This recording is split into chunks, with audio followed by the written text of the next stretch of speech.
Hey guys, tonight we're stepping back about 4,000 years into the slow sunrise along the banks of the Euphrates River. The reeds are swaying, frogs are croaking, and a pale gold light is spreading across the water.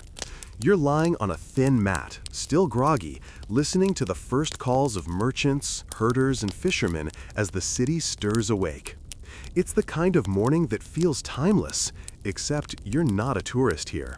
You're a Sumerian merchant, and your whole livelihood depends on how quickly you can drag yourself out of bed and start making deals before the best goods vanish. And yeah, between the malaria, flooding, and bandits, you probably wouldn't survive this job for long. So, before you get comfortable, take a moment to like the video and subscribe, but only if you genuinely enjoy what I do here. And if you're listening right now, drop a comment with your location and your local time. I love seeing where you're tuning in from. Now, dim the lights, maybe turn on a fan for that soft background hum, and let's ease into tonight's journey together. You sit up and stretch, bones popping a little, and breathe in the scent of damp earth mixed with smoke from early cooking fires. The river is just outside, wide and sluggish, its surface rippling with lazy currents. A couple of fishermen are already pushing out reed boats, their nets piled high like tangled spiderwebs. You watch them for a moment, envying their simple catch-and-sell routine. Your day will be more complicated, bartering silver shekels, haggling over wool, trying to remember who still owes you a half measure of barley from last month. Your hut is modest, mud brick walls, flat roof, and a single doorway covered with a reed mat. Inside, the floor is cool under your bare feet, strewn with rushes that need replacing soon. Your wife is already awake, kneading dough from ground barley flour. The rhythmic thump of her hands against the bowl is oddly calming, though you know she's probably muttering about how quickly you burn through her loaves when you snack between deals. One of the kids stirs in the corner, whining for a sip of water. You hand them a clay jug, the handle rough in your palm, and the child gulps greedily before flopping back down. You splash your face with river water. It's refreshingly cold, and it carries that mineral tang that makes your teeth ache slightly. No toothbrushes here, just a quick rub of ash or crushed herbs if you're feeling fancy. The city of looms not far away, its ziggurat rising like a giant staircase into the morning haze. From here, you can hear the lowing of cattle and the clang of metalworkers starting their day. The streets will soon be alive with trade, but right now, you savor the quiet. A little basket of dates sits on the floor. You grab a couple, sticky and sweet, the pits hard between your teeth. Breakfast is light. You need to save your appetite for later when stew and bread are waiting. The dates fuel you just enough to hoist your trade sack onto your shoulder. It's woven reed, bulging with small goods. Jars of fish oil, scraps of wool, and a few precious silver pieces you'll use for weighing and bartering. The strap digs into your collarbone, but you barely notice anymore. That dull ache has become the morning soundtrack of your life. As you step outside, the ground is still cool beneath your feet. A donkey brays nearby, its voice harsh and insistent, demanding someone load it with baskets. Chickens cluck from a neighbor's pen, and a dog trots past, wagging its tail before stopping to scratch at fleas. You nod at a fellow merchant trudging by. He's already half asleep again, yawning into his beard. You both know the day won't wait for either of you. Now, a historical fact to ground us, silver shekels were the standard unit of value in Mesopotamia, and merchants like you had to get really good at mental arithmetic. Coins weren't minted yet, just weighed pieces of silver, which meant everyone carried tiny scales like today's jewelers. You can picture yourself fumbling with weights, hoping the other guy isn't trying to slip in a shaved piece of metal. As you sling your bag and glance back at your house, you remember another quirk of daily life. Sumerians used to smear crocodile dung mixed with clay as a kind of primitive sunscreen. Yes, crocodile dung. Whether it worked or just made everyone stay a polite distance away is still up for debate. Historians still argue whether it was an actual sunblock or more of a religious charm, but either way, you're glad your wife didn't insist you lather it on this morning.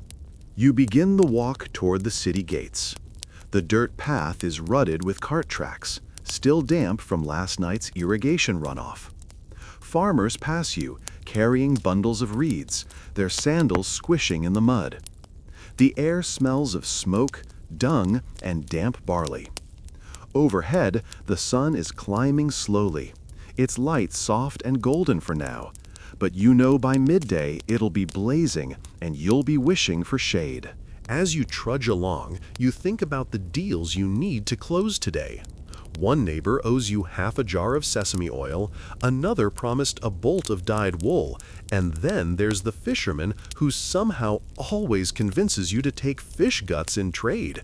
You still haven't figured out what to do with those. Soap? Fertilizer? Maybe a prank on that rival merchant who keeps undercutting your prices. You pass the city walls, tall mud brick barriers that give its shape. Guards stand at the gate, spears leaning casually against their shoulders. They don't look too interested in you. You're just another trader among dozens filing in. Still, you offer a polite nod. No reason to tempt bad luck from a man holding a sharp stick. Inside, the city is already humming. Narrow streets twist between mud brick houses, each doorway draped with reed mats. Stalls are being set up, clay jars stacked neatly, baskets of onions and garlic lined in rows, pottery shimmering with glaze. The soundscape grows richer with every step. Donkeys braying, vendors shouting, sandals slapping on packed dirt. You feel both anticipation and dread. This is where fortunes are made, and where silver has a bad habit of slipping through your fingers. But for now, in this first stretch of morning, there's still peace in your stride. You're part of the heartbeat of the world's first cities, walking streets that will one day be buried under centuries of dust. You don't know it, but future archaeologists will spend lifetimes puzzling over your cuneiform receipts. And right now, the only puzzle you care about is whether your barley loaf will be fresh or slightly moldy by the time you take a lunch break. The city of greets you with sound before sight. The moment you step fully through the gate, it's like plunging into a living orchestra of clatter, bray, chatter, and clump. Sandaled feet beat against the packed earth, and somewhere nearby a potter smacks wet clay on his wheel, each thump echoing like a heartbeat. Donkeys shriek as if someone's telling them the price of onions just went up, and children shrill their games of tag, darting between legs with zero concern for your carefully balanced trade sack. You press forward, hugging the narrow alley wall, trying not to get trampled by a pair of oxen pulling a cart of mud bricks. The cart wheels squeal as they grind into ruts. A man, perched on top of the load, yells half-hearted insults at anyone in his way, but you notice he's half asleep, his head lolling. The oxen clearly know the route better than he does. The air is thick with smells that hit you in waves. First, the sweet fragrance of fresh-baked barley bread wafting from a street oven. Your stomach growls immediately because those sticky dates you had earlier were more appetizer than breakfast. Then comes the sharp tang of fish, piles of them displayed on mats, their scales gleaming in the sun, their glassy eyes accusing you of walking past. A few stalls later, the wind shifts and smacks you with the pungent stink of tanned leather. You wrinkle your nose. This part of the market always smells like someone boiled shoes and forgot to drain the pot. Vendors shout to draw customers, voices overlapping until you can't tell where one ends and another begins. "Barley, 2 measures for silver," one cries. "Best wool in soft as clouds," calls another. You chuckle. Everyone swears their wool is the softest, and you know from experience most of it scratches like sandpaper. A young boy dodges between you and another merchant carrying a clay jug that sloshes dangerously. He shoots you a grin as he passes, showing a gap where a tooth should be. The city is full of these kids, runners, apprentices, helpers, half working, half playing, and always somehow sticky. As you edge toward your preferred spot in the market, you can't help but admire the architecture. Mud brick houses rise 2 stories high, their flat roofs stacked with storage jars or drying laundry. Some families sleep on those roofs during hot nights, hoping the breeze will keep mosquitoes away. Decorative cones of colored clay are pressed into the walls of wealthier homes, catching the morning light. One alley you pass is barely wide enough for 2 donkeys to squeeze through, and you think back to yesterday when a rival merchant tried exactly that, leading to what you can only describe as a donkey traffic jam. The animals stood there, noses pressed together, both refusing to move, until someone finally threw a bucket of water at them. Now, here's today's solid historical fact. Ur was one of the world's first true cities, home to perhaps 30,000 people at its height. Imagine that! Tens of thousands crammed within these walls, sharing streets, smells, gossip, and occasional donkey blockages. For a Sumerian, this was the buzzing heart of civilization, where temple priests and traders alike depended on the constant flow of goods. Of course, history always has its odd quirks. Did you know Sumerians had a word that roughly translates to beer goddess burp? No joke! Ninkasi was the goddess of beer, and people even sang hymns to her that doubled as brewing recipes. Which means when you hear someone hiccup after a long drink, you could, technically, call it divine inspiration. Whether the hymn was religious or just a handy brewing manual, historians still argue whether it belonged in sacred ritual or tavern sing-alongs. Either way, it makes your morning barley bread sound a lot more appealing if you picture it chased with beer. Back in the alley, you duck as a vendor waves a piece of smoked fish right under your nose, insisting it's the freshest you'll find. You're not convinced. It looks like it could double as shoe leather. You mutter an excuse and shuffle on. The street opens into a wider square, and here the crowd is thickest. The sound of bargaining rises in pitch, each negotiation a miniature drama. A farmer insists his onions are worth more because the soil was blessed by Enki himself. His customer rolls her eyes, countering that onions are onions, whether watered by a god or a goat. You smile to yourself. These arguments are timeless. Swap onions for smartphones and you'd recognize the tone instantly. You pause at a stall where a woman sells dyed cloth. The reds are especially vibrant, made with imported madder root. She waves one at you, promising it will make your wife the envy of the neighborhood. You politely decline, but the thought lingers. You do owe her something for all those loaves of bread. Maybe later, if today's trades go well. As you step aside, a scribe hurries past, clutching a clay tablet so tightly you worry he'll drop it. His robes flap around his legs, and you hear him muttering numbers under his breath. He's probably headed to the temple, where contracts are registered and debts recorded. You think about the last time you hired a scribe to draft a tablet for you. The man managed to write your name with an extra wedge, turning you into the one who owes barley. Took weeks to clear that up. The heat builds as the sun rises higher, and you're grateful for the narrow streets where walls throw thin strips of shade. Dust clings to your sandals and creeps into your throat, making you cough. Someone nearby sneezes so loudly it startles a donkey into kicking over a basket of garlic. The cloves scatter across the ground, rolling underfoot, and you sidestep quickly to avoid squashing them.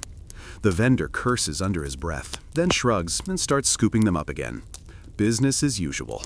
You find your usual market corner, pressed between a potter's stall and a fisherman who's already loudly claiming his catch will bring health, strength, and possibly fewer fleas. You set down your trade sack with a grunt, flexing your shoulders in relief. The weight leaves red marks on your skin.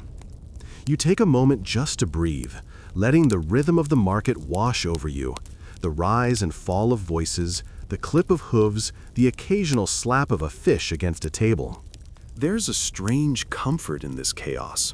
You've walked these streets so many times that every crack, every rut, every leaning wall feels like part of your own story.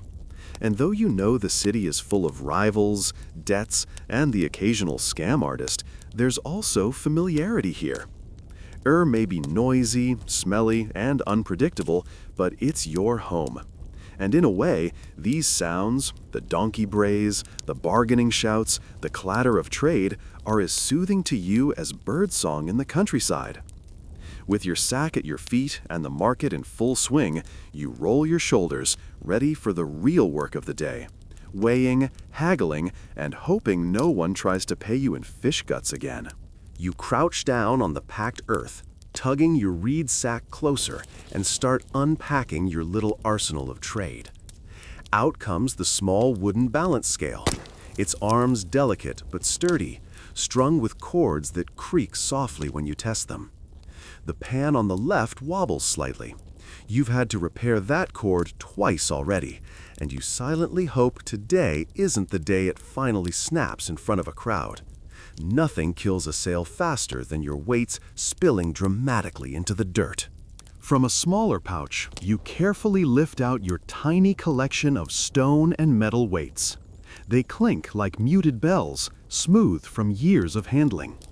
Some are shaped like little ducks. Yes, ducks. The Sumerians had a fondness for bird-shaped weights, which makes the whole act of solemn bartering just a touch ridiculous. There you are, trying to look serious while placing a bronze duck onto a scale pan. Somewhere deep down, you suspect the gods are laughing. Silver shekels, though, that's the real heart of the matter.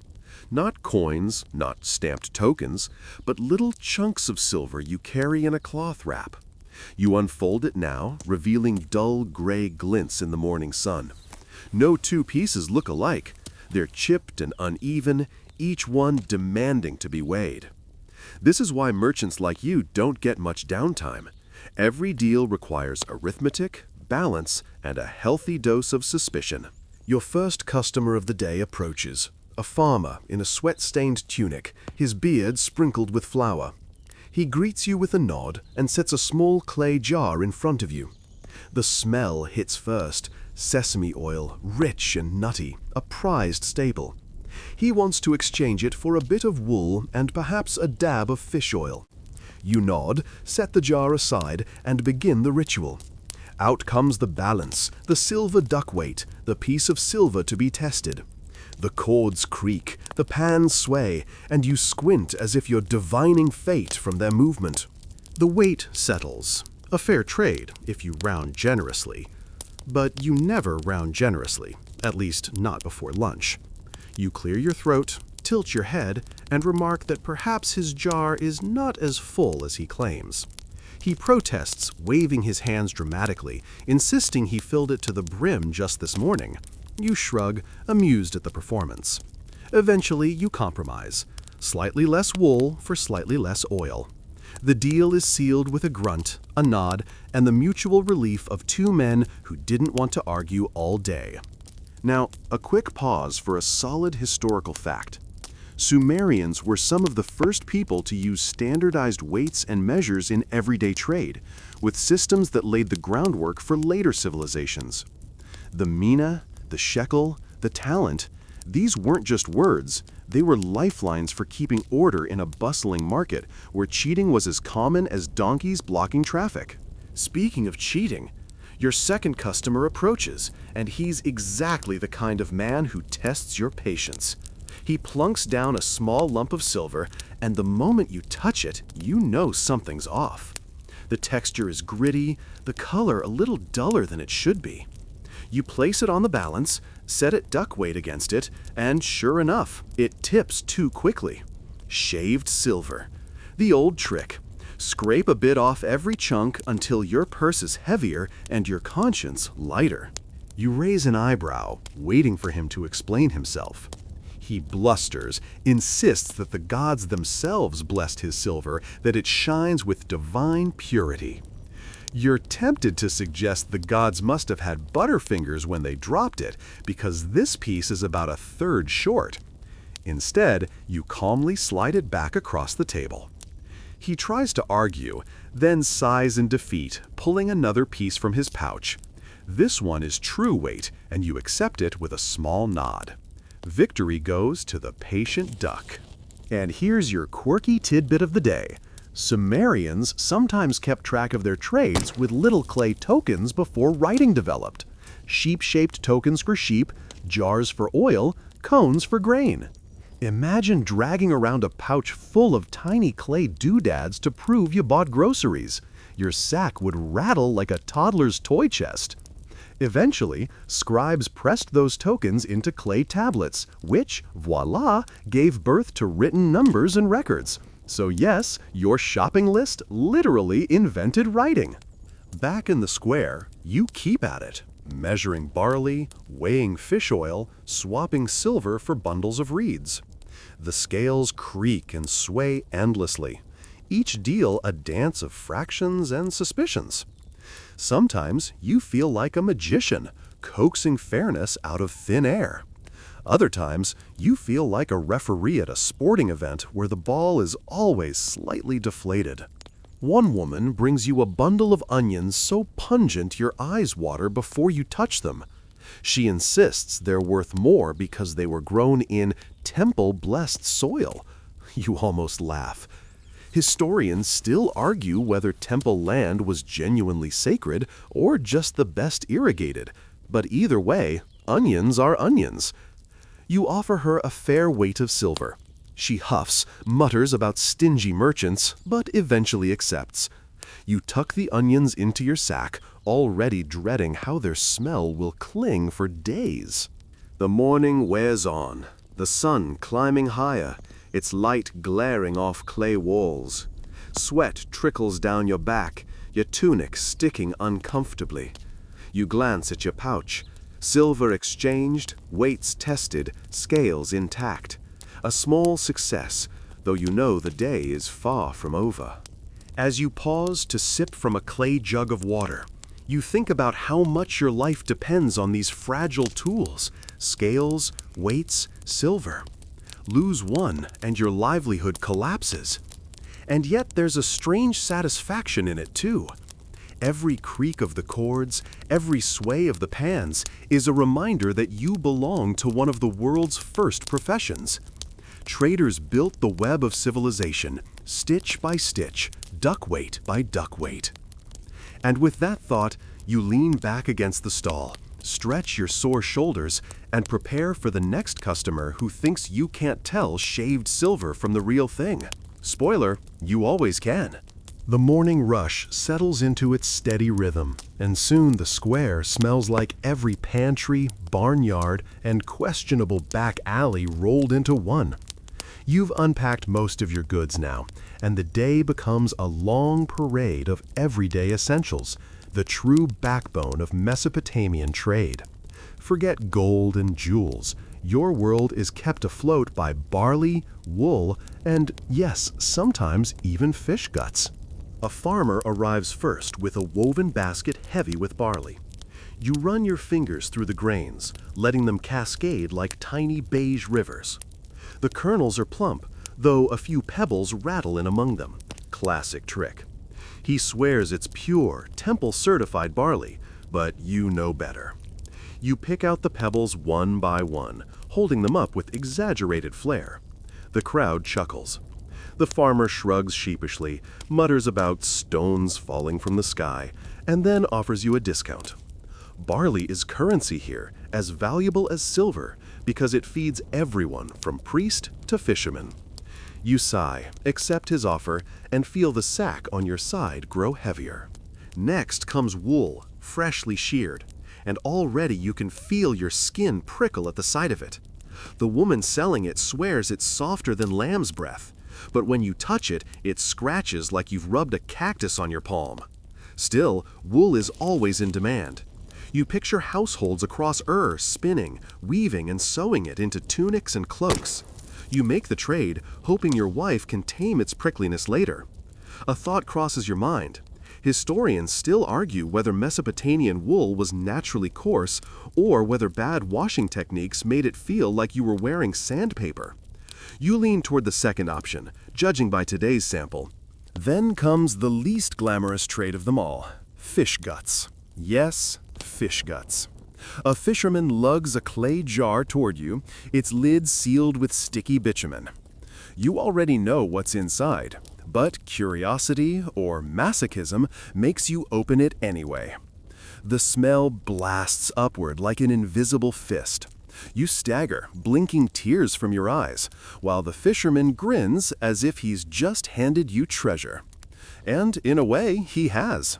Fish guts, as revolting as they smell, have their uses. Fertilizer for fields, ingredients for certain soaps, and occasionally as offerings in rituals you'd rather not think about. You hold your breath, trying not to gag, and quickly weigh the jar.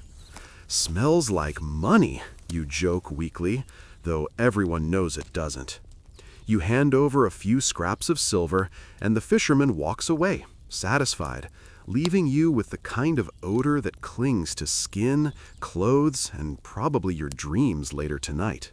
And here's a quirky fact to soothe your nose. Mesopotamians brewed beer from barley so thick it had to be sipped through straws. They even flavored it with dates and herbs, which probably made it more pleasant than a jar of fish guts. Imagine ending your workday by dunking a straw into a communal jug and hoping nobody double-dipped. Whether beer was daily nourishment or divine gift, historians still argue whether it was treated more like food or ritual offering. Either way, you wouldn't mind a jug right about now to wash away that lingering fish aroma. By midday, your little trade corner is a miniature warehouse. Sacks of barley, bundles of wool, jars of oil, and a clay pot you've decided to keep closed until absolutely necessary. The sun beats down harder now, glinting off clay rooftops, turning the air into something you could almost chew. Sweat streaks your forehead, trickles down your back, and makes your tunic cling in all the wrong places. You shift your weight, trying to stay in the patch of shade cast by your stall, but the sun keeps inching across the sky, mocking you. A potter strolls up next, wiping clay-streaked hands on his tunic. He offers you a set of small jars, perfect for oils or perfumes. You run your hand over their surfaces. They're smooth, well-fired, with simple geometric designs scratched into the sides. You know your wife would admire them.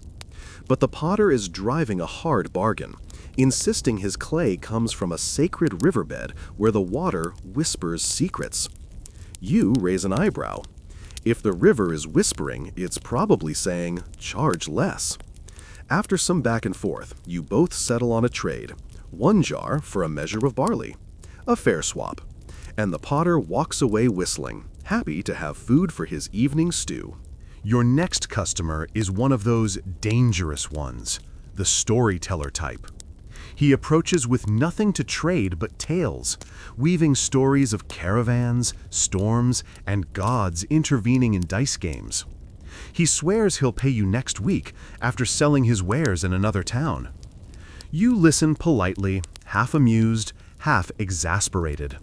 Stories don't feed your children, and "I'll pay you later" is the oldest lie in You shake your head gently, sending him on his way.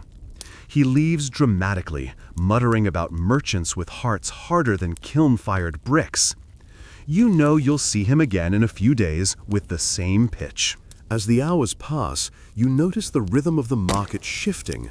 Early morning energy fades into a steady hum. People browse more slowly now, sweating under the relentless sun. Vendors fan themselves with scraps of reed mat, while donkeys stand stubbornly in the shade, refusing to move. A scribe strolls by with a fresh clay tablet, his stylus tucked into his belt like a badge of office. You watch him pause to record a farmer's debt, the sharp wedge marks pressed quickly into soft clay. Somewhere, that tablet will dry and survive for thousands of years, proof that a man once traded onions for wool and owed 2 measures of barley. By early afternoon, your own pouch of silver feels lighter, but your pile of goods has grown. You've gained barley, wool, jars, onions, and, unfortunately, that jar of fish guts. You wipe your brow with the corner of your tunic, sigh, and glance up at the ziggurat dominating the skyline. Priests are probably inside now, cool in their shaded chambers, sipping temple beer while scribes tally up offerings. You can't help but think, maybe next life you'll be born a priest instead of a merchant. But then again, priests don't get the thrill of haggling over onions or the satisfaction of catching a silver cheat mid-lie. And they definitely don't get the joy of knowing their courtyard smells like fish innards. Lucky you. You grin to yourself, shake your head, and reach for your next bundle of goods. The day isn't done, and the market won't close itself. The market hums like a hive now, but there's one part of your daily grind that's quieter, heavier, and somehow more nerve-wracking than haggling over onions, dealing with temple scribes. No matter how many trades you've made, how many sacks of barley you've shifted, or how many donkeys you've sidestepped, nothing quite matches the peculiar mix of dread and respect that comes from facing a man with a stylus. It starts when a familiar figure in a linen kilt approaches your stall carrying a small writing board of damp clay tucked under his arm. His hair is oiled and combed neatly, a little too perfect for someone who claims to work all day. His expression is somewhere between boredom and smugness, like he knows he's holding civilization itself in the crook of his elbow. You nod politely, because scribes are dangerous people in a way merchants aren't. You can shortchange a farmer on onions and make peace later, but if a scribe writes your name wrong on a debt tablet, that mistake might outlive you, literally. Someone 4,000 years in the future could dig it up and think you still owe 2 goats. He greets you with a quick flick of his stylus, then sets the clay tablet on a flat reed board. The sound of stylus against clay begins. Tap, press, wedge, scratch. You try not to wince at each work. Every wedge is like a little nail hammered into your fate. Today, you're registering a trade. The farmer who just swapped you barley for wool wants it formalized, so nobody can weasel out later. You can respect that. In fact, you prefer it. Contracts may be tedious, but they keep people honest, or at least too scared of divine retribution to break them. Your name, the farmer's name, the goods, the measure of silver. He pauses, glances at you, and asks whether you'd like the deluxe version. You sigh inwardly. Deluxe, in this case, means adding a little prayer line at the end. If anyone disputes this contract, may Enlil strike them down with fever. You're tempted to skip it, your silver is already thin, but you also know how superstitious people are. Better safe than sorry. You nod. The scribe smirks, wedges in the prayer, and adds the tiny triangle of his own scribe's mark. There it is, immortality in clay. Now, here's the historical anchor. Cuneiform, that wedge-shaped writing you're listening to, was the first true writing system in the world. Not letters at first, just marks to track goods. Barley, sheep, oil, silver. Merchants like you were the reason writing existed, which means every receipt you sign today is part of humanity's greatest leap forward. Think about it. You're basically the inspiration for libraries, taxes, and, eventually, student loan paperwork. Congratulations! Of course, writing came with quirks. Did you know scribes sometimes doodled on tablets when bored? Little stick figure people, exaggerated noses, even crude jokes that somehow survived millennia. Imagine archaeologists carefully dusting off a tablet only to find a 4,000-year-old doodle of, well, let's say an anatomically over-enthusiastic goat. Historians still argue whether these drawings were satire, practice, or just proof that even ancient office workers needed to blow off steam. Back in your corner of the farmer hovers nervously as the scribe finishes. The clay tablet is still damp, soft to the touch. Once it dries in the sun, or in a kiln if you're fancy, the record will be permanent. You can almost feel the weight of it already, heavier than the barley itself. You sign the trade by pressing your personal seal, a small cylinder carved with symbols, into the clay. Roll it across, and suddenly your mark, a row of sheep and reeds, appears. That seal is your fingerprint, your brand, your verified checkmark, centuries before social media. The scribe carefully folds the damp tablet into a clay envelope, another slab wrapped around it and sealed shut. That way, if anyone tampers with it, you'll see the cracks. He pats it closed with hands that never seem to get dirty, then tucks it into his basket with dozens of others. Each tablet is a tiny coffin of truth, carrying today's trades into eternity. You feel oddly exposed afterward, like you've just spoken too loudly in a temple. A clay record doesn't forget, and it doesn't forgive. But there's reassurance, too. If anyone tries to deny your deal, you'll just point to the wedge marks and the God curse at the end. Hard to argue with that. After the scribe leaves, you lean back and watch him stroll to the next stall, already scratching more names into clay. His sandals kick up dust, his stylus glints in the sun, and you realize the market is full of these men, wandering accountants carrying civilization in baskets. And while some merchants grumble about their fees, you can't help but think, without them, would drown in forgotten promises and unpaid debts. Still, the process leaves you drained. The heat presses harder now, the sun blinding off pale mud walls, and sweat drips into your eyes. You blink, wipe your brow, and wonder if the gods ever feel like they're trapped in contracts too. Maybe Enlil wakes up some mornings thinking, "Do I really have to smite this guy? The prayer line said so, but I'd rather nap." Another customer arrives, pulling you back from your daydream. This one brings a clay jar sealed with pitch. He wants to register the sale through a scribe too, which means another stylus, another tablet, another roll of your seal. You go through the motions again, hands steady, voice calm, but inside you sigh. So much of your life is just repeating the same wedges in clay over and over, like echoes that will outlive you. But repetition has its comforts. Each tablet is another stitch in the fabric of order, binding chaos into something predictable. And even if your name ends up as just one wedge cluster among thousands, it's proof that you lived, traded, measured, haggled, and mattered. As the scribe finishes this second contract, you find yourself smiling despite the tedium. Somewhere far in the future, someone might read these lines and wonder about you. Not your face, not your laugh, but your trades, your jars, your barley, your silver. And maybe, just maybe, that's enough. The scribes wander off with their baskets of tablets, leaving you alone again with your goods and your thoughts. But peace in a market like never lasts long. Rivals are always circling, sometimes subtle, sometimes shameless. You can smell them as surely as you can smell a fish jar before it's opened. One of them sidles up now, pretending to browse the wool you've stacked neatly on a reed mat. His name doesn't matter. Every merchant has a twin just like him.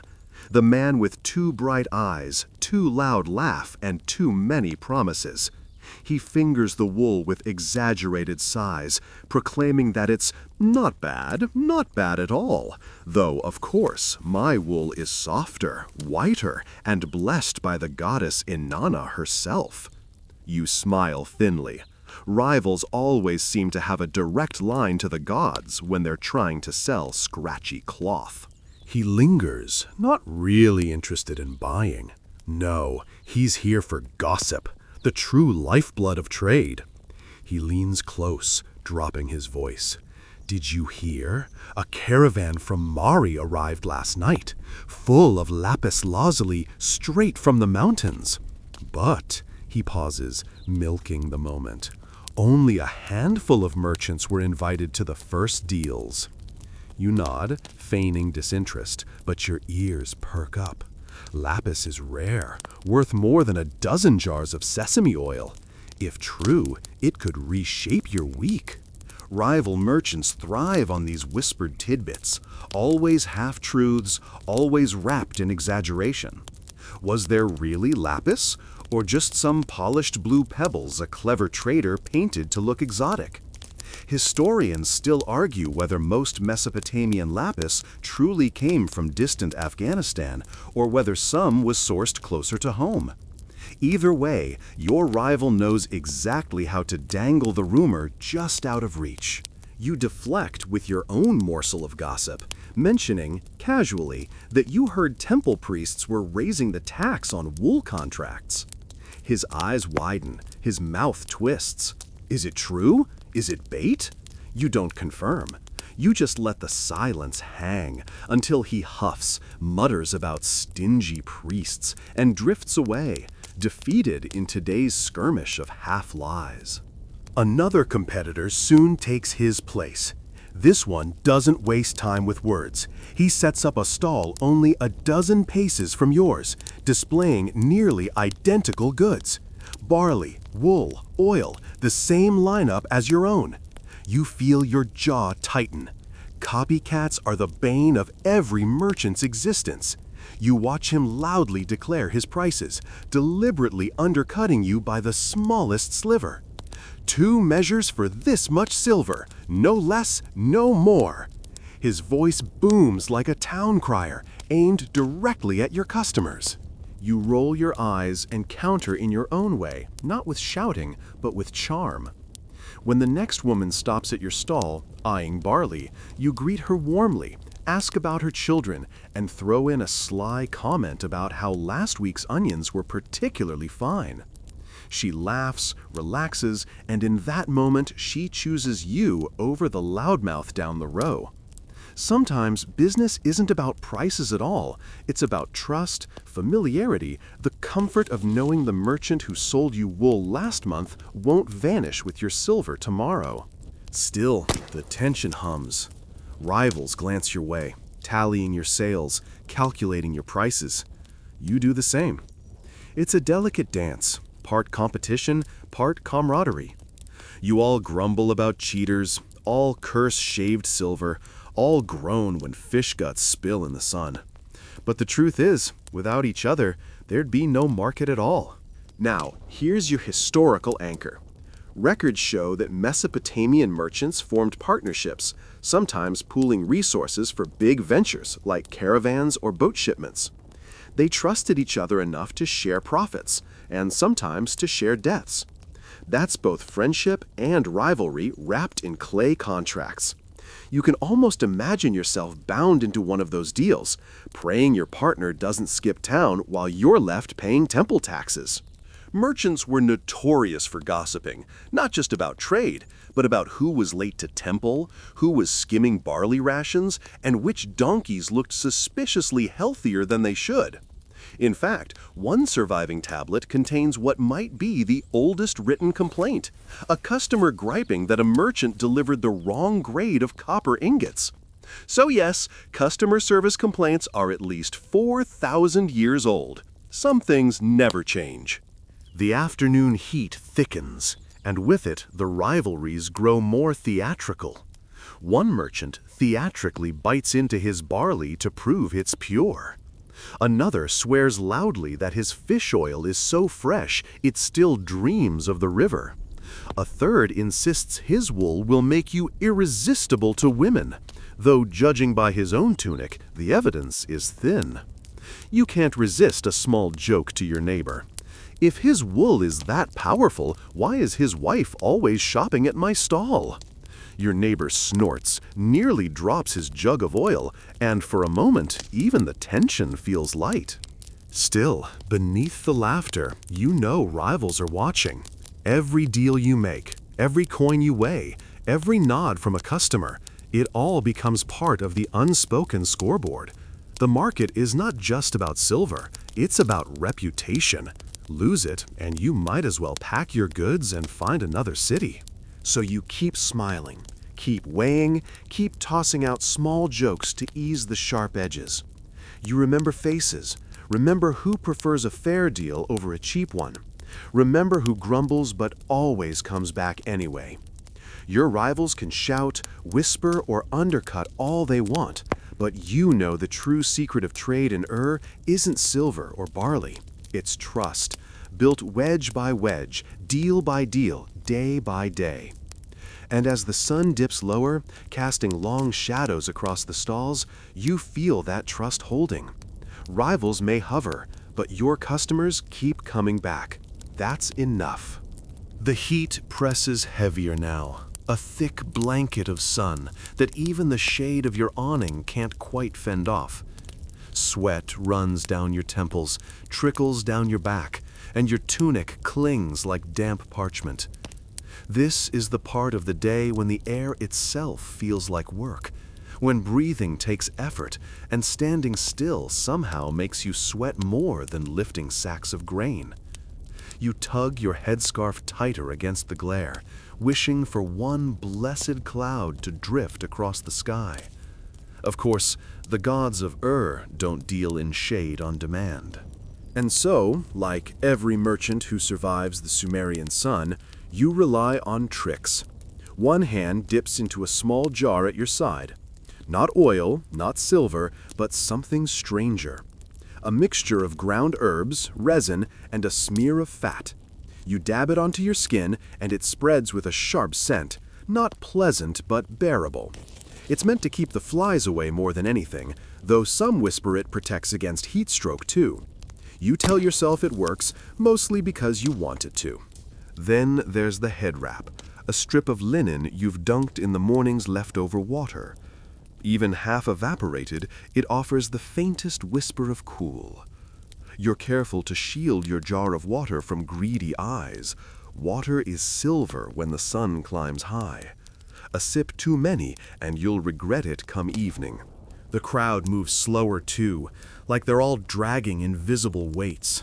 People squint, voices dull, feet shuffle rather than stride. The smell of the market thickens. Sweat, fish, dust, onions baked soft in the sun. Every sense feels overloaded, and yet, oddly, it becomes background noise after a while. Your body adjusts. You learn to live in it, because what choice is there? In the sun always wins. The trick is not letting it win too soon. Here's your historical anchor, had countless little remedies for heat.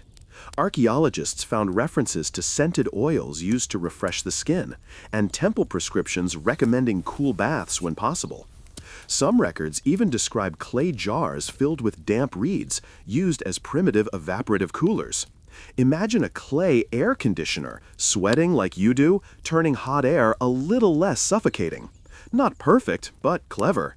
Of course, there were also less scientific methods. One tablet mentions powdered gemstones ground into drinks as a cooling tonic. Whether it helped or just made expensive pee is still debated by scholars. Historians still argue whether these odd recipes were real cures or simply temple sales tricks. You suspect the latter. Priests were always good at turning a profit. As the heat peaks, you notice a small commotion down the row. A merchant has fainted, slumped sideways over his stall. People gather, fanning him with woven mats, splashing water over his face. Someone shouts to fetch a temple healer. You watch with uneasy interest. This is the part of the day where the line between endurance and collapse gets thin. You adjust your own scarf again, take a measured sip from your jar, and force yourself to breathe slowly. In through the nose, out through the mouth, like a donkey pacing itself on a long road. And then, because life doesn't pause for the sun, a customer approaches your stall. She's sweating too, cheeks flushed, hair plastered to her face. She squints at your jars of oil, asks for 2 measures, and you weigh them carefully on your balance scales. The metal pans burn hot against your fingers. You move slower, deliberate, like everything is underwater. You joke lightly, "Don't worry, I won't charge extra for the sunshine baked into each jar." She smiles despite herself. Even in oppressive heat, humor is a kind of shade. Another trick for survival, pacing. You notice how seasoned merchants alternate between bursts of energy and long spells of stillness. A quick haggle, then a lean back against the stall post. A loud call to passing customers, then silence, watching the dust drift in the light. You copy the rhythm without thinking. It's how the market breathes when the sun is highest. And here's your quirky tidbit. Some Mesopotamians believed wearing amulets carved with specific symbols could keep the body cool. A tiny lapis bead shaped like a droplet of water, or a clay charm inscribed with lines invoking Ea, god of fresh springs. Did it actually help? Hard to say. But maybe belief itself gave comfort, and comfort, in heat like this, is survival. You too carry a charm, a small bead strung on a leather cord, pressed cool against your chest. It was your father's, or so you were told. He swore it kept him steady during the worst drought. You don't know if that's true, but on days like this, when the world feels like a kiln, you find yourself touching it often. The hours drag. Shadows shorten, then slowly lengthen again as the sun begins its downward arc. Relief creeps in, subtle at first. The air shifts. A whisper of breeze stirs the dust. Your shoulders loosen. The oppressive blanket lifts a fraction. People straighten, voices grow stronger, and suddenly the market feels alive again instead of half asleep. But the memory of the midday heat lingers in your bones. You know it will return tomorrow, and the next day, and the next. Survival is never about escaping it, only about learning the little rituals that get you through. Water jars, damp linen, smelly pastes, jokes at the right moment. And perhaps, most of all, the quiet stubbornness that keeps you standing when others fall. As you wipe your brow with the edge of your sleeve, you can't help but mutter to yourself, if the gods wanted us to enjoy the sun, they wouldn't have invented shade. You chuckle softly at your own complaint, then return to the endless rhythm of trade, a little lighter now that the worst has passed. The air softens now as the afternoon wanes, and with it comes one of the more delicate parts of your day, negotiating deals with the traveling caravans. These men stride into the market with dust still clinging to their tunics, eyes squinting from weeks in the sun, and the faint smell of camel or donkey always hanging around them. They don't just bring goods, they carry stories, rumors, and the faint thrill of distant places you'll likely never see. Today, a small caravan has parked itself near the riverbank, and word spreads quickly through the stalls. By the time you saunter over, half the market seems to have gathered, craning to see what treasures the travelers have unloaded.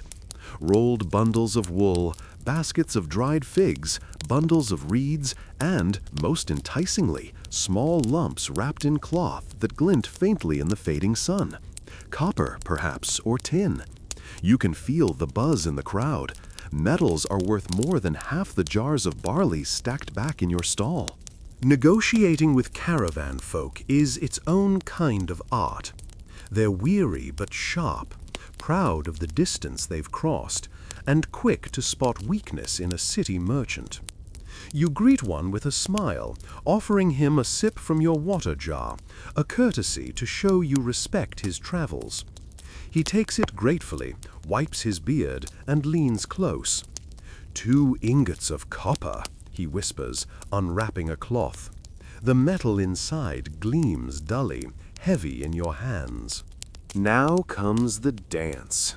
You tilt your head, frown slightly, and run a thumb along the ingot, as if you're not impressed. Not bad, but the shine is thin. My neighbor bought brighter copper last season. He bristles, insists his copper is pure, straight from a mine blessed by the gods. You shrug, hand it back, muttering about impurities. The crowd watches, half amused, half curious.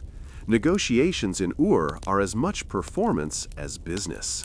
Historical anchor was indeed one of the lifebloods of Mesopotamian trade, imported from places like Oman and Anatolia.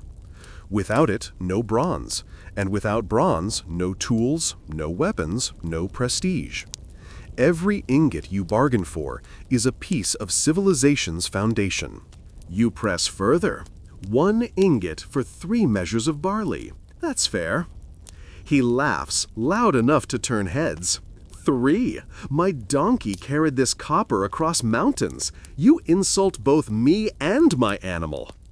You grin, because you expected the flare of pride. Pride is easier to negotiate than greed. You just have to massage it. So you praise the donkey, praise the caravan's endurance, then inch your offer higher. A measure of oil, a measure of wool. Slowly, wedge by wedge, the deal takes shape. Quirky tidbit: did you know caravans sometimes carried clay tokens shaped like the goods they represented? A little cone for a jar of oil, a disc for barley. Merchants could preview a shipment before it even arrived, holding the future in their hands like a pocket-sized sample. Some archaeologists believe this token system eventually inspired writing itself. So yes, you could say humanity's great leap began with a traveling salesman's free samples. Back in the market, the copper trader narrows his eyes, weighing your offer. Around you, other merchants whisper their bids, raising the stakes. Competition crackles like static. You sense the moment to close, so you add one final sweetener, a wool cloak woven with care, the kind you know he'll need for the cool nights on the road back. His shoulders soften, his hand clasps yours, and just like that, the deal is sealed. Copper for barley, oil, and wool. Both of you nod, both pretending you got the better end. That's how good deals work. Each side leaves with the quiet suspicion they were outsmarted, but satisfied enough not to argue. Of course, not all caravan dealings end so cleanly. You've heard of merchants who tried to cheat, passing off shaved silver or rotten barley. Caravan men aren't forgiving in such cases. Some have long memories, others carry longer knives. That's why you tread carefully, balancing sharp wit with fair measure. Survival depends not just on profit, but on reputation. Once lost, it never comes back. As you haul your new copper back to the stall, you can't help but daydream about where it came from. Jagged mountains far beyond the desert, men swinging picks in dusty shafts, donkeys laden with heavy packs trudging across endless plains. You'll never see those mines, never walk those roads, but through trade, you hold a fragment of them in your hand. It's a strange thought that your little stall in connects you to worlds beyond imagining. The sun dips lower, throwing long shadows across the market. The caravan men settle down to eat their travel rations, flat bread, dried dates, maybe a strip of goat jerky tough enough to break a tooth. You watch them laugh, slapping each other on the back, relief in their voices after weeks of danger. Caravans weren't just about trade, they were about survival, braving bandits, storms, and exhaustion. Every arrival is a small victory. Historians still argue whether these caravans traveled mostly by donkey or camel in Sumer's earliest days. Camels appear later in the record, but some swear there were early domesticated ones sneaking into trade routes. Either way, the point is simple. Without these plodding, stubborn animals, the lifeblood of trade would have dried up. You silently thank whichever beast carried your copper here, even if it stank up half the market along the way. As you tuck your precious new ingots beneath your stall, safe under a reed mat, you feel both richer and smaller at the same time. Richer because the copper is real, heavy, and yours. Smaller because it reminds you just how vast the world is, how much exists beyond beyond your own little orbit of barley, oil, and wool. But for now, you'll settle for the satisfaction of one more deal closed, one more wedge in the endless wall of trade. The market hums again, alive with chatter as others strike their own bargains. You lean back, wipe the sweat from your brow, and allow yourself a private smile. Today, at least, you held your own in the great theater of commerce. And tomorrow? Tomorrow, the dance begins again. By now, the sun is slipping closer to the horizon, painting the mud brick walls in soft ochre and amber. The market's pace begins to shift. The midday frenzy has eased into a gentle bustle, like the slow turning of a great wheel. Merchants call out less urgently, donkeys plod without nearly as much fuss, and customers wander more leisurely, often stopping to chat or simply linger in the cooling shade. You lean against the edge of your stall, the sun warming your back, and let yourself soak in the rhythm. Even in the quieter hours, your work isn't done. There's always some loose end to tie up, a final deal to finish, a scale to double-check. A woman approaches, carrying a bundle of small reeds she wants to trade for a measure of barley. You greet her, noting the careful way she balances her bundle, and take a moment to appreciate the faint scent of the river clinging to the reeds. You weigh them, balancing your little duck weight against the stalks, and remark softly on the quality. She smiles, a little surprised at your compliment, and you exchange her goods for silver. Small victories like this make the day feel manageable. Nearby, a boy darts past, carrying a clay jug far larger than he is. It wobbles dangerously with each step, and you instinctively reach out, steadying him just in time. He gives you a wide, toothy grin and runs off, leaving you shaking your head and muttering about how some things never change. Children are everywhere in half helper, half mischief, and fully capable of making your life a little more complicated at the most inconvenient times. Historical marketplaces like this were the beating hearts of Sumerian cities. Archaeologists have uncovered evidence that suggests these markets weren't just for buying and selling. They were hubs for information, legal disputes, religious announcements, and sometimes even entertainment. You might think of a market as a place of commerce, but in reality, it was the social fabric of the city, weaving together strangers, neighbors, and travelers into a living network. A few stalls over, a storyteller has set up a small mat. He gestures dramatically with his hands and begins reciting tales of distant lands, gods intervening in mortal affairs, and miraculous journeys across rivers and deserts. Some merchants roll their eyes, others listen quietly, letting the rhythmic cadence of his voice roll over them like gentle waves. You watch, amused, noticing how the story captures even the most impatient children. Historians still argue whether these market stories were purely entertainment, subtle teaching tools, or propaganda to favor certain gods or city-states. Either way, they add texture to your daily routine, breaking the monotony of weighing, counting, and trading.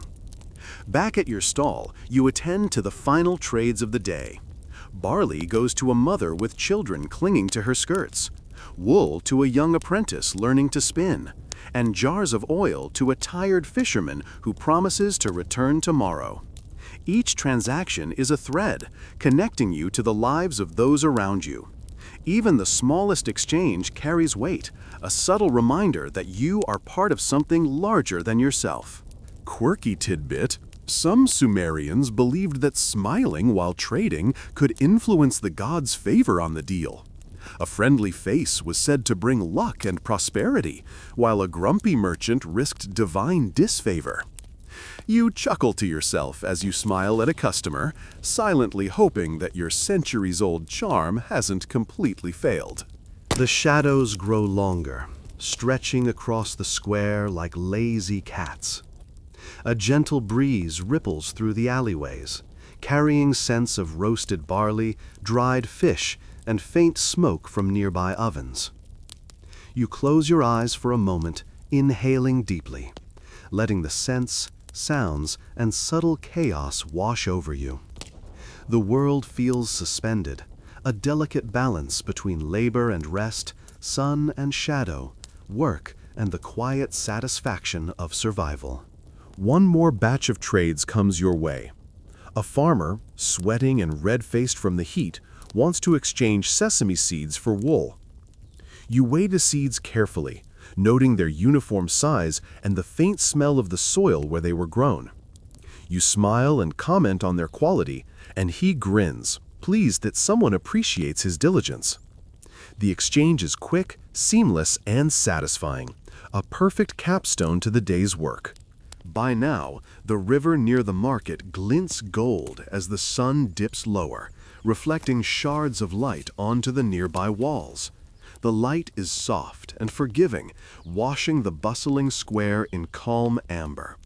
Children run past one last time, laughing and dodging between stalls. Donkeys bray in the distance, though now less insistently. Even your rivals begin to pack up, their eyes narrowing slightly as they tally profits and losses, perhaps scheming for tomorrow.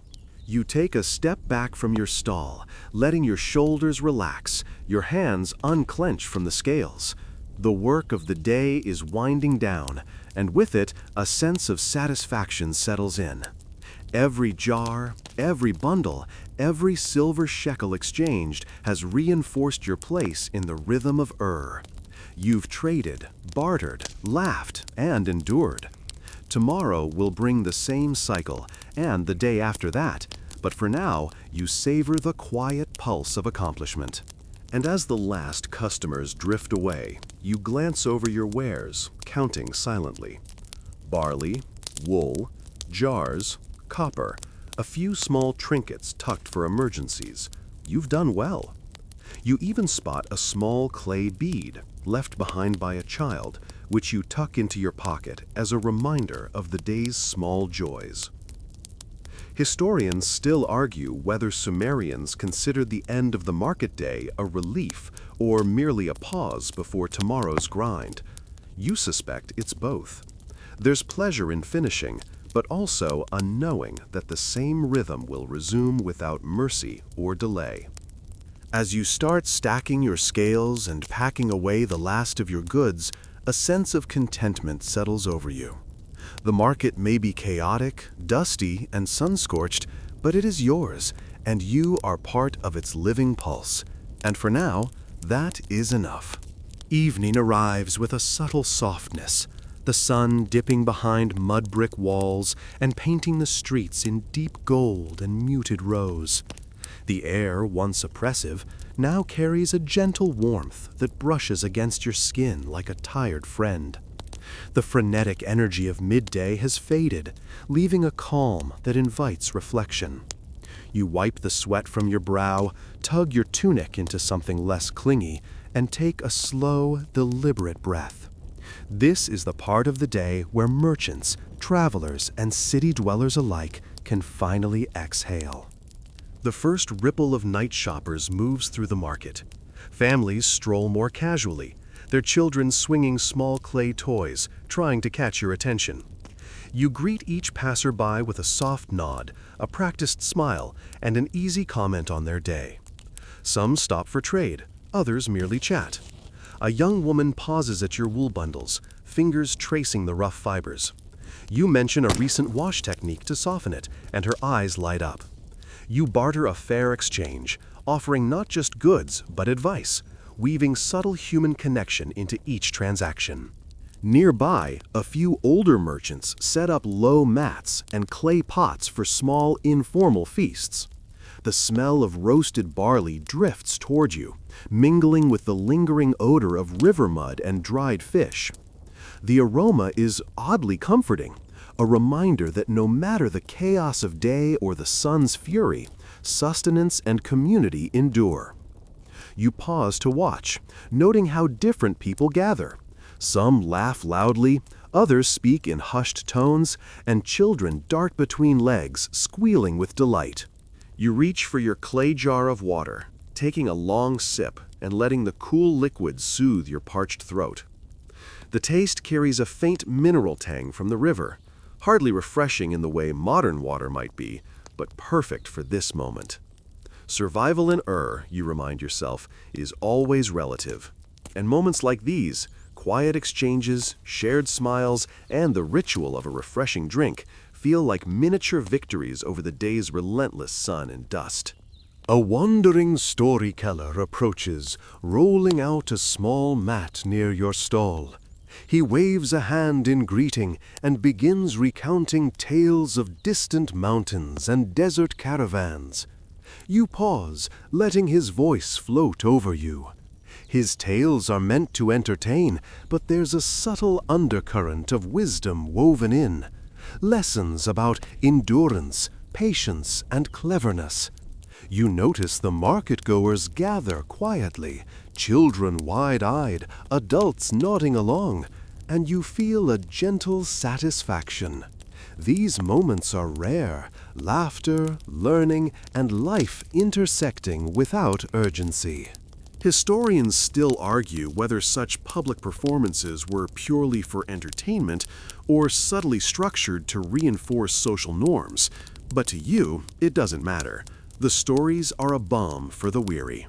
Even as the storyteller speaks, your hands remain busy. You tidy your remaining goods: wool, barley, a few jars of oil, and the copper ingots from the caravan. Each item placed neatly on the reed mat feels like reclaiming a small corner of order from the day's chaos. You think of your scales, the tiny duck weights, and the silver shekels, each representing not just trade, but a lifetime of skill honed through countless repetitions. The sun has gone, but its warmth lingers, infusing the market with a comforting amber glow. Some Sumerians believed that evening was a time when spirits roamed freely, and merchants would leave small tokens or bits of food to appease them. You glance at your leftover barley, half smiling at the thought. Perhaps leaving a few kernels on the mat will keep your stall protected from wandering mischiefs. Even if it's superstition, it brings comfort. Comfort that matters after a long day of weighing, haggling, and dodging unruly donkeys. As darkness deepens, lanterns begin to flicker to life. Their soft glow dances across the stalls, reflecting off clay jars and catching on strands of wool. The market takes on a new rhythm. Voices are quieter, steps softer, and a strange sense of intimacy spreads. Customers linger longer, savoring the calm after the storm of midday, while merchants exchange final greetings and settle scores. You notice your rivals packing slowly, occasionally casting a glance your way. There's a silent acknowledgement among all of you. You survived another day, and tomorrow the cycle will resume. The river near the square glints faintly in the lantern light. Its gentle ripple reminds you that even in the busiest cities, nature remains constant, quietly observing the world's pulse. You reach out to a jar of oil, weighing it carefully in your hand, feeling its heft. Imagining the homes it will warm, the lamps it will light, the small comforts it will provide. Trade is never just about silver or goods. It's about life itself, connecting people across distances, across time, and even across generations. A family stops to inspect your remaining barley. Their youngest child tugs at the mother's skirt, eyes bright. You bend slightly, offering a soft comment about the quality of the grain, and the mother smiles, exchanging a few measures of silver for the bag. It's simple, unremarkable, and yet profoundly satisfying. The act of trade, repeated countless times, is both survival and ritual. Each exchange is a thread in the fabric of the city, binding lives together, one small transaction at a time. As the night deepens, you step back, letting your stall rest. The day's work is done, and a sense of calm settles over you. The sun's harsh glare has passed, the scales are packed, and the market hums quietly under the lantern light. You lean against the post, take a slow, measured breath, and allow the rhythm of to wash over you. Despite the dust, the heat, the incessant bargaining, and the rivalries, you feel connected to the city, to the people, to the simple, enduring act of trading goods. Historians still argue whether merchants of your time experienced this satisfaction consciously or whether it's simply our romantic imagining of their lives. But standing here, feeling the soft cool of evening air on your face, Listening to the gentle murmur of the market, you know it's real. You survived. You traded. You lived another day in a world that is both brutal and beautiful. Night deepens, and the market slows to a gentle hum, the kind of low, persistent pulse that feels like the heartbeat of itself. The sun has long vanished behind the horizon, leaving only the soft glow of oil lamps flickering against mud brick walls. You lean against your stall, shoulders heavy but steady, letting the day's rhythm settle into your bones. The bustle of customers has faded, replaced by occasional footsteps, the distant bray of a donkey, and the occasional bark of a dog. The world feels both vast and intimate in this dim, amber light. You take stock of your remaining goods, ensuring nothing valuable is left unattended. Barley, wool, oil, copper ingots, all accounted for. The jars gleam softly in the lamplight, promising future meals, warmth, or trade. You run your fingers along a smooth jar of oil, imagining the quiet homes it will nourish, the lamps it will light, and the children who will be tucked safely in beds warmed by its glow. Trade isn't just exchange, it's sustenance, connection, and a kind of quiet guardianship. A wandering merchant approaches, carrying a bundle of clay figurines he claims were blessed by a temple priest. His eyes are bright, his grin wide, and he moves with the careful confidence of someone who knows the value of presentation. You raise an eyebrow, amused, and gesture for him to show you his goods. The figurines are small, simple, yet detailed, representations of gods, animals, and abstract symbols. They aren't worth much in silver, but they carry weight in belief and custom. Some households will buy one to place on a shelf, hoping for favor or protection. Many Sumerian households kept small clay or stone figurines as part of religious practice. They weren't purely decorative, they were considered protective, sometimes representing minor deities, household spirits, or even ancestors. Placing one in a home could invoke safety, fertility, or good harvests. Historians still argue whether most people bought them out of genuine faith, social convention, or just because everyone else had one. Either way, you know these figurines sell steadily, especially as evening draws on and people feel reflective. You examine the figurines, running a thumb along a tiny goat carved from clay. You note its slightly lopsided horn and the faint imprint of the maker's fingerprints. You can almost see the potter hunched over his table, pressing each figure with care. You negotiate a price, trading a small measure of barley and a scrap of wool for half a dozen figurines. The merchant nods, pleased, tucks them carefully into a bundle, and disappears into the growing shadows. The night brings with it the more intimate interactions of the market. Families pause to chat with each other, neighbors exchange news, and children play quietly among the empty stalls. You notice the subtle cues of trust forming. A gentle nod here, a quiet comment there, small courtesies that matter more than the day's silver. Reputation, after all, is the currency that outlasts coins. A merchant with integrity will see his customers return tomorrow, next week, and next month. One who cheats or haggles unfairly risks nothing but empty shelves and cold nights. Quirky traders were known to hum quietly while working, claiming it encouraged the spirits of the market to favor them. Others whispered charms or left tiny offerings beneath their scales. Whether it worked or not, the ritual had a calming effect, much like your own deep breaths and careful handling of goods. Even in practical trade, people need small rituals to create rhythm and reassurance. A small boy lingers near your stall, eyes wide with curiosity. He points at the jars of oil, then at the figurines, finally settling on the copper ingots from the caravan. You kneel slightly, allowing him to inspect the ingots, weight them in his tiny hands, and ask endless questions. You answer carefully, weaving playful explanations about distant mountains, river crossings, and the stubborn animals that carried the metal. He laughs, then runs off, leaving you smiling quietly. Moments like this remind you that your work isn't just about goods. It's about stories, about human connection, about creating small ripples that reach further than silver can measure. The air grows cooler as the river glints under the moonlight. Shadows dance across the stalls, swaying with the flickering lamps. You straighten the last of your merchandise, making sure everything is secure. The rhythmic breathing of itself seems to slow in concert with the evening.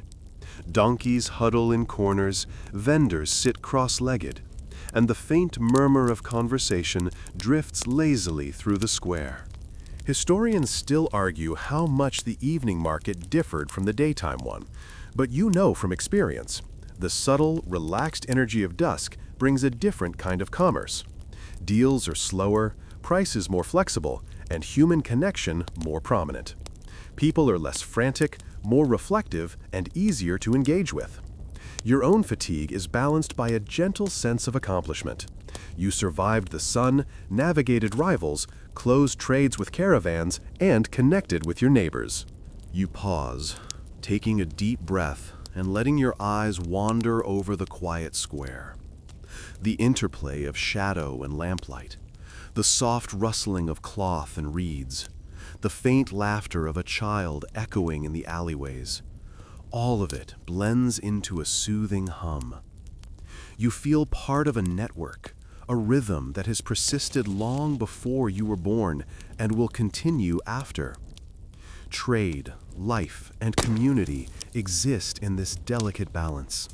As you start to gather your personal belongings, you notice a tiny bead lying near your scales, a leftover charm, perhaps, or a token dropped by a passing child. You pick it up, roll it between your fingers, and smile. It feels like a reminder that, despite the exhaustion, chaos, and relentless sun, small joys persist. The bead will travel with you tonight, tucked in your pouch, carrying with it the day's memories, small victories, and quiet satisfactions. Night deepens further, and the market, once a roaring hub of human activity, has surrendered to calm. Only a few merchants linger, finishing the last trades or tidying their stalls, their movements slow and deliberate. The sounds are muted now, a donkey shifting in the corner, the soft scrape of a reed mat being rolled, the occasional distant laughter of children still reluctant to end their play.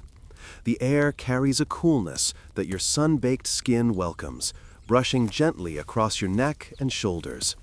It's the time when the city exhales, and you with it. You sit briefly on the edge of your stall, legs dangling, watching the soft ripple of the river under the moonlight. The water glints silver and pale blue, reflecting the glow of scattered lamps and the faint stars overhead. There's something hypnotic about it, a quiet reminder that while human lives are hurried, measured, and weighed, nature continues its own unhurried rhythm. You trace the curve of the river with your eyes, imagining the boats that have passed through earlier in the day, laden with grain, oil, and woven textiles, carrying the life of distant villages to the heart of Ur. A final group of customers approaches, travelers weary from a day's journey. They examine your remaining goods, eyes bright but cautious. One carries a small pouch of silver, another a bundle of herbs with a faint, sweet aroma. You greet them with the calm, easy tone that comes after years of practice, a cadence designed to soothe as much as it informs. "Good evening," you murmur. "Care to see the barley first? It's still warm from the morning sun and soft enough for any loaf or porridge." They nod, and you guide them through the final trades, mindful of the quiet, deliberate pace that the night demands. Evening markets were common in Sumerian cities, particularly in summer, when the sun's intensity made daytime trading exhausting. Merchants adapted to the heat and relied on these calmer hours to conduct final trades, settle debts, and even exchange news or gossip. Some records suggest that night markets were social hubs as well as commercial ones, where information traveled as fast as silver. Historians still argue whether these nocturnal markets were primarily economic or social phenomena, but experience shows they were always a bit of both. As you weigh the last measures of barley and wool, you notice the subtle, unspoken communication among merchants. A nod, a glance, a shared smirk. The competitors who were loud and aggressive under the sun now move quietly, exchanging greetings and helping each other tidy stalls. The day's rivalry has softened into mutual recognition. We survived another day, and tomorrow will test us again. It's a rhythm you understand deeply, a delicate balance of competition and respect. Quirky tidbit: some merchants believed that goods handled carefully at night gained better favor in trade. They would whisper small blessings over barley or roll wool gently in their hands, claiming it encouraged prosperity.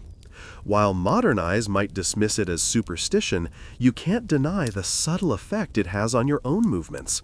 Gentleness leads to mindfulness, and mindfulness reduces mistakes. Tonight, you whisper a tiny hope over the copper ingots, imagining them bringing fortune to their next owner.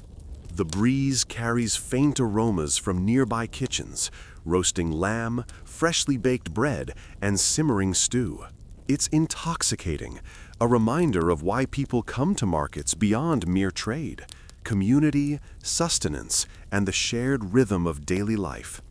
You inhale deeply, letting the scents mingle with the faint perfume of herbs, oil, and river mud. Your stomach rumbles softly, and you laugh quietly to yourself.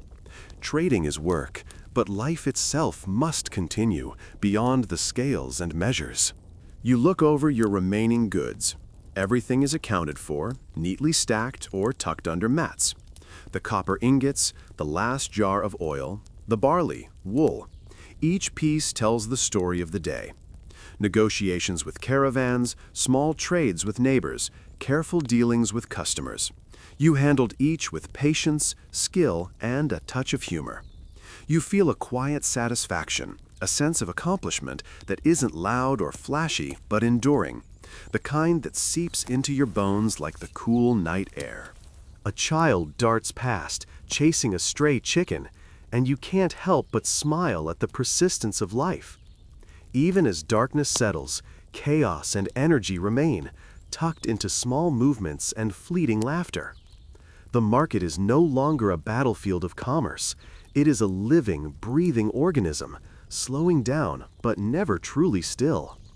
You tuck the final small charms, leftover beads, tiny carved tokens, into your pouch, knowing they'll carry a little extra luck for tomorrow. Historians still argue whether merchants themselves felt the satisfaction you feel, or if it's our modern lens romanticizing their lives. But standing here, with the city quieting, lamps flickering, and the river glinting in the moonlight, you know it's real. You survived another day. You navigated challenges, closed trades, and left your stall intact. The world is calm, the market at rest, and for now, that is enough. You pause, letting the moment linger. The night is gentle. The air carries the distant murmur of the city, and even the animals seem to relax. You stretch slightly, shake out tired muscles, and prepare to leave your stall for the first time today without immediate business pressing. There's a profound satisfaction in this slow retreat, a quiet pride in a day fully lived. The city of at night is a different world. Gone is the frantic chaos of daytime, replaced by a steady, comforting rhythm, the quiet shuffle of footsteps on packed earth, the faint bray of a donkey settling in its pen, the soft lapping of the river against its banks. You stand in the center of the market, watching the flicker of lamps across empty stalls, the shadows stretching long and lazy. For the first time all day, you feel the weight of stillness, and it feels like a gift. You begin the process of packing up your stall completely. Every jar of oil is capped and tucked securely, every sack of barley rolled tightly, every bundle of wool stacked neatly. Your hands move with deliberate care, the motions honed from years of repetition. Each movement feels slower, heavier, more deliberate in the night's soft glow. The air smells of earth, dried herbs, and the faint sweetness of leftover breadcrumbs scattered near stalls. It's not glamorous work, but it has a rhythm that is quietly satisfying, almost meditative. Historical anchors in ancient had to balance trade with meticulous record-keeping.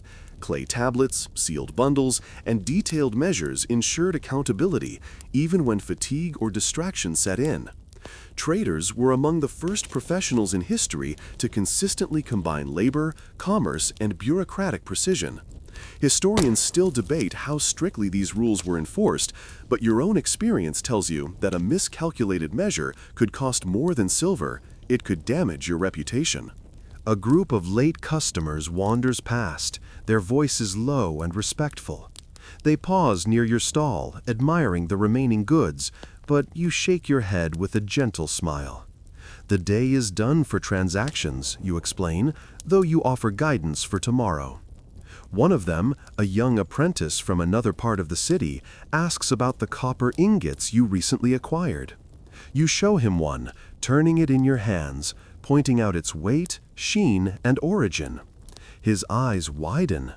"From the distant mountains?" he whispers. You nod, adding a playful exaggeration about how only the toughest donkeys survived the journey.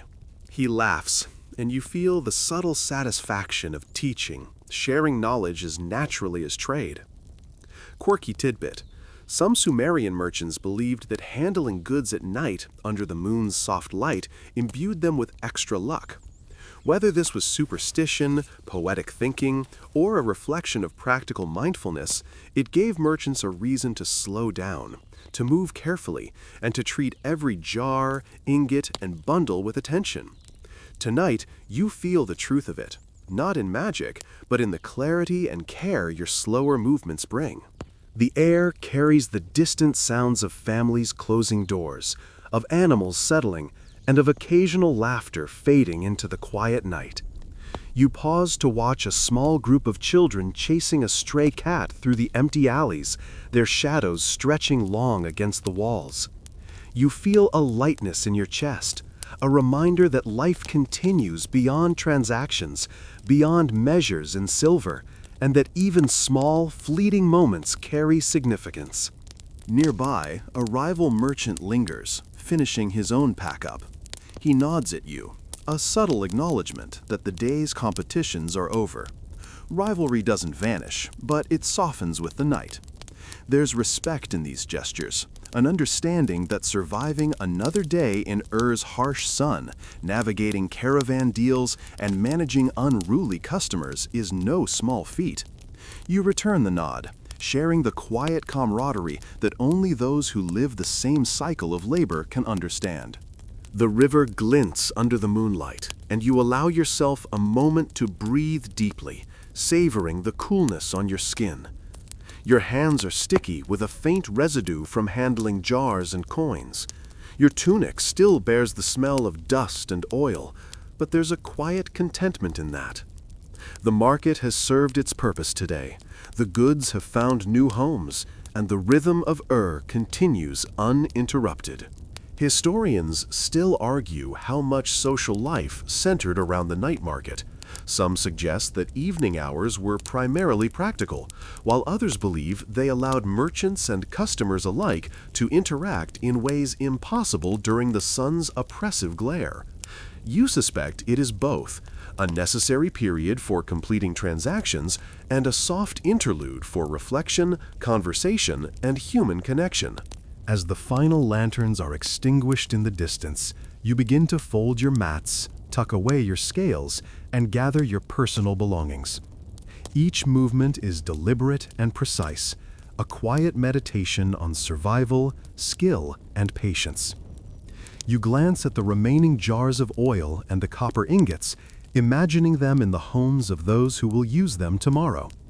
Trade is never just commerce.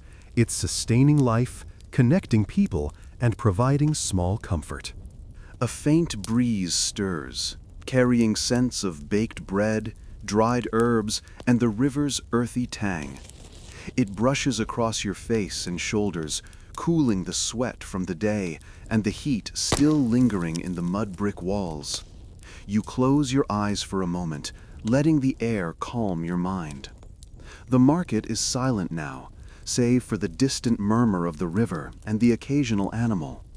You feel part of something larger, a network of lives, transactions, and quiet persistence that stretches across Quirky detail: some merchants leave small offerings at the edge of their stall before leaving. Bits of barley, tiny tokens, or a whisper to Ea or Enlil for safe commerce tomorrow. You tuck a small bead into your pouch, imagining it carrying a little extra luck into the next day. Superstition or ritual, it brings a sense of closure, a way to mark the end of the day with intent rather than haste. Finally, as the city breathes a little slower and the shadows deepen, you gather your final possessions, take one last look at your stall, and prepare to leave. The day is complete, your work done, and the quiet satisfaction of survival settles deep in your bones. The market is empty, the river murmurs softly, and sleeps around you, holding its rhythm steady for tomorrow. The streets of are hushed now, lit only by scattered oil lamps casting pools of soft air. The streets of are hushed now, lit only by scattered oil lamps casting pools of soft amber across the packed earth. You step carefully, mindful of stray stones and the occasional donkey lingering in the alleyways. The cool night air brushes against your skin, a gentle contrast to the heat and dust that clung to you all day. Every breath feels deeper, more deliberate, a quiet celebration of survival and routine. Even after the market empties, the city carries its own rhythm. From distant homes come muffled conversations and the clatter of evening meals being prepared. You catch faint strains of a lyre or drum, a family serenading themselves through a simple song, and the sound seems to echo softly through the empty streets. This is the heartbeat of beyond commerce, beyond the scales and measures, and you allow yourself to linger a moment longer, listening, absorbing, and feeling part of it. You walk past familiar alleyways, passing stalls that have long since been shuttered. The scent of roasted barley drifts from one corner, mingling with the faint smell of river mud and dried herbs. Even in darkness, the city smells alive. You pause briefly near a small shrine tucked between two houses, the tiny flame of an oil lamp flickering against a clay idol. A whisper escapes your lips, a private wish for the continued safety and fortune of your stall, your family, and your neighbors. It feels like a simple act, but in the stillness, it carries weight. Sumerians often maintained small shrines in alleyways or at the edges of their homes and stalls. These were not grand temples, but intimate spaces for daily offerings, quick prayers, and moments of reflection. Scholars still argue whether such small acts of devotion were purely religious or partly ritualistic social custom. But either way, they were woven into the rhythm of daily life, much like your own gestures tonight. You continue down a quieter street, the clatter of daytime life replaced by the soft shuffle of a few late wanderers. A neighbor passes, nodding briefly, and you exchange a few whispered words about the day's trades, the river, and the stubbornness of donkeys. These small connections, easily overlooked in the hustle of sunlight hours, now feel magnified, carrying significance precisely because they are sparse. Human contact, brief and meaningful, has a weight in darkness that daylight often dilutes. Quirky tidbit: some merchants kept small charms tucked in their clothing, claiming they protected against night spirits or simply brought good fortune. You finger the bead you picked up earlier, smiling at the notion that it now rides tucked in your tunic. Whether magic or habit, it serves its purpose: comfort, reassurance, and a subtle ritual that marks the transition from work to rest. You reach the small inn where you plan to stay for the night. Its courtyard is quiet, the soft scent of cooking bread blending with the night air. As you set down your pack, you take a moment to stretch, shaking loose the tension in your shoulders and knees. The sun's relentless weight and the day's labor finally give way to the soothing embrace of stillness. Even the scales, the weights, and the remaining goods feel like distant concerns now. As you enter the inn, the air is warmer, scented with cooked grains and roasting meat. Fellow travelers murmur softly, exchanging greetings and settling for the evening. You find a corner to rest, placing your pack beside you and running a hand over the smooth copper ingots you secured earlier. Their heft reminds you of the day's achievements, of trade navigated, deals closed, and connections maintained. Even in quietude, the tangible markers of your labor offer satisfaction. Inns in Sumerian cities were often modest, serving both travelers and local merchants who needed rest after a long day. Records suggest that they were informal, sometimes operating out of private homes or converted workshops.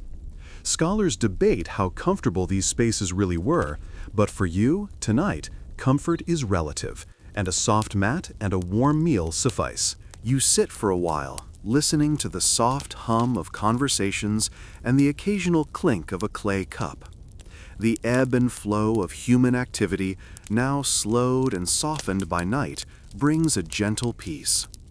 You reflect on the day's transactions, the careful weighing of barley, the subtle bargaining over copper, the charm of children's curiosity, the humor exchanged with rivals, and the fleeting moments of connection with travelers and neighbors alike. The tapestry of the day, intricate and complete, unfolds in your mind like a warm, familiar story. Quirky Tidbit would recount their day aloud at the inn, embellishing details for humor or effect. You smile at the thought, imagining yourself describing the rival who claimed his wool would make him irresistible to women, or the boy who nearly toppled a clay jar in his excitement. Storytelling, even in small doses, preserves memory, cements relationships, and makes labor feel meaningful beyond mere profit. As the night grows darker, the inn quiets further. Only a few low voices murmur in the distance, and the soft scratching of animals in pens outside punctuates the silence. You find your mat, stretch it carefully, and settle down.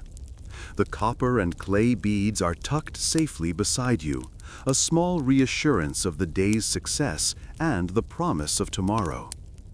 You let your mind drift, replaying the day's rhythm, the sunlight, the heat, the bustling market, the calm of evening, the delicate human connections. Historians still argue how deeply merchants experience satisfaction or reflection at the end of each day, but you know the feeling clearly. The slow easing of tension, the quiet acknowledgement of survival, and the simple pleasure of being part of Ur's enduring pulse. Each day is both challenge and routine, labor and learning, chaos and rhythm. Tonight, in the soft warmth of the inn, it all balances gently.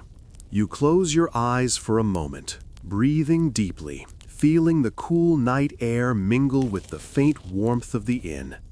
Tomorrow will bring sunlight, customers, caravans, and rivalries once again, but tonight is yours. The city sleeps softly around you. The river murmurs faintly in the distance, and you feel fully, quietly, part of the cycle. Dawn hasn't yet arrived, but the first hints of light brush the horizon, pale and tentative, like a soft promise. The inn is quiet, the few remaining travelers still asleep, their breaths rising and falling in gentle rhythm. You lie on your mat, the copper ingots and small clay charms tucked safely beside you, feeling the faint pulse of the city beyond the walls. The day's labor, with all its noise, dust, and exertion, has receded into memory. What remains is calm, a soft, lingering contentment that wraps around you like a warm blanket. You rise slowly, careful not to disturb the other sleepers. The inn smells of last night's cooking, bread, barley, and faint herbs, a gentle reminder that life continues, quietly, even when most eyes are closed. You stretch, shoulders cracking softly, muscles remembering every motion from the day before. Weighing barley, lifting wool, negotiating with caravan traders, and managing the ebb and flow of customers. The repetition of labor, often exhausting, now feels soothing in the memory of accomplishment. In Sumerian cities, merchants often woke before sunrise to prepare for another day of trade. Records indicate that the careful management of time, dividing labor between day and night, ensuring goods were ready for the heat, and resting when possible, was critical to survival. Scholars still debate how strictly these schedules were adhered to, but the need for balance between work and rest is evident. Tonight, you experience that balance fully, understanding why previous generations survived and even thrived under such a relentless cycle. You quietly pack your few remaining items, brushing off dust and arranging your goods with meticulous care. The barley is still fresh, the wool slightly cool from the night air, the copper ingots heavy and comforting in your hands.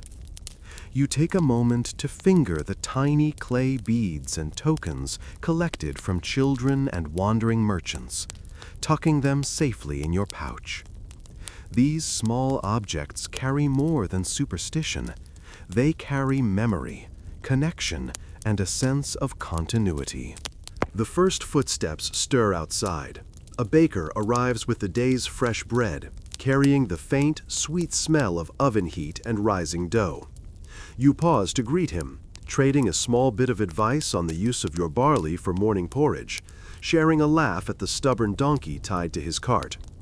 Even in early hours, commerce begins quietly. Exchanges, greetings, and the faint hum of preparation. You note how the subtle rhythm of the city starts to quicken, even before the sun fully awakens. Quirky tidbit. Some Sumerians believed that starting the day with small, careful actions, arranging goods, greeting neighbors, offering a smile, ensured the gods' favor for the hours ahead. Whether superstition or practical routine, the effect is the same. Attention to small details enhances awareness, steadies the mind, and prepares the body for labor. You feel this truth as you move deliberately through your morning preparations. The river glimmers faintly, its surface catching the first hints of light. You pause at its edge, letting the cool air refresh your skin, imagining the caravans already moving along distant roads, donkeys trudging faithfully, traders calling greetings across desert sands. You are connected to all of it, through trade, through observation, and through the subtle network of the city itself. The world is larger than your stall, yet intimately connected to it. Historical reflection. Traders like you weren't just moving goods, they were conduits of culture, information, and technology.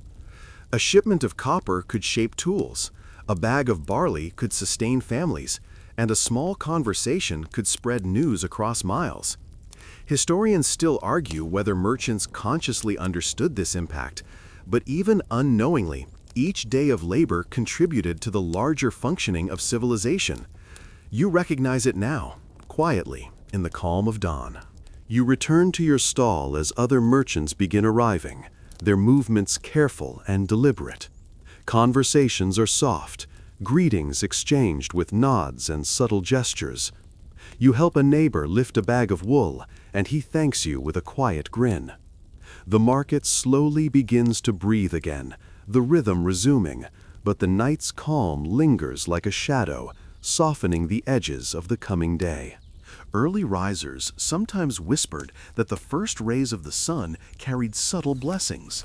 They might touch a small charm, arrange their scales, or whisper a word of thanks to the river or the gods. Whether divine or psychological, the ritual provided focus and calm. You touch your bead once more, silently acknowledging the continuity of these little gestures across generations. You settle yourself behind the stall, watching the market awaken. The air grows warmer, and birds begin their distant calls. The sun's faint light spreads slowly across the horizon, painting mud brick walls and winding streets in soft gold. Customers will arrive soon, caravans will return, deals will be struck, and the rhythm of trade will resume. Yet you feel no dread, only quiet readiness, a patient awareness that life continues, relentless but manageable.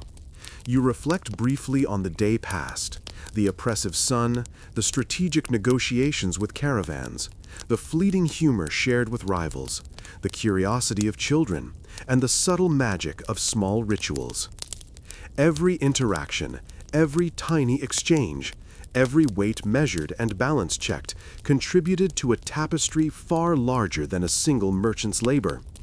The city thrives because of these repeated acts, each one building on the last, each one marking the passage of time in a living pattern.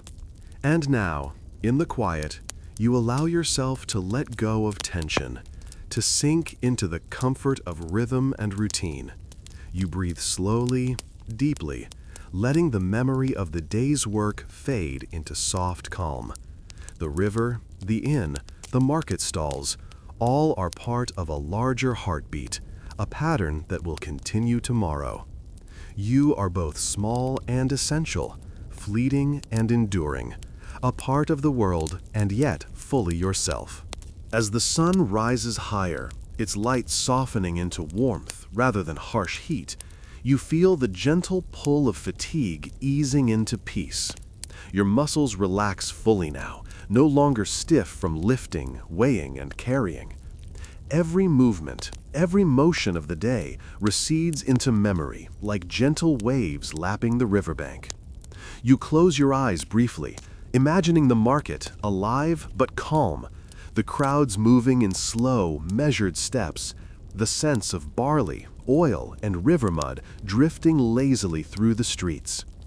Even the occasional bray of a donkey becomes part of a soothing cadence, a rhythm the city has practiced for generations. The quiet hum of carries on around you, the soft murmur of conversation, the distant clatter of preparation, the river's gentle lapping, inviting you to slow your mind and body. You allow thoughts to drift gently, the deals made, the laughter shared, the curious eyes of children, the fleeting camaraderie of fellow merchants.